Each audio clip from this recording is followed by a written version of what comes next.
Viidiyoo kana irratti ammoo keebilii malee akkamittiin faayila koompiyuutera irraa gara bilbilaatti akkasumas ammoo bilbila irraa gara koompiyuteraatti dabarsuu akka dandeenyu waliin ilaalla. Jalqaba irratti garuu koompiyuuterrii fi bilbilli keessan intarneetii irratti konneektii ta'uutu irra jiraata. Itti aansuudhaan koompiyuutera keessan irraa intarneetii biroozarii qabdan tokko ni bantu. Ani amma fakkeenyaaf Google Chrome baneera. Sana booda irra keessoo bakka sarchii kana irratti snapdrop.net jettanii barreessuudhaan enter jettuun. Akkuma irra keessoo kanatti argaa jirtanu faayila sendi gochuudhaaf snapdrop kana divaayizii biraa yookiin bilbila keessan irratti illee banaa nuun jechaa jira. Kanaafuu maal goonaa bilbila keenya irra deemuudhaan intarneetii biroozarii Google Chrome ni banaa.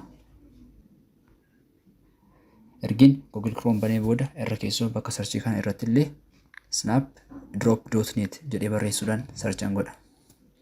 Akkuma agartan kana kallattumaan akkuma sarchii godheen bilbila kiyya irratti maqaa kan koompiyuutera kiyya irratti immoo maqaa kan bilbila kiyyaa naaf baaseera. So amma bilbila irraa gara koompiyutera dabarsuu yoon barbaade maqaa koompiyutera kiyyaa bilbila irratti kanaa baase kana jira.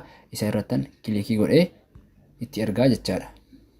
Haluman irratti kilik godhu faayils filadhuu faayila erguu barbaade naan jechuutu jira. Faayilan barbaade bilbila kiyya irraan filadhaa jechuudha.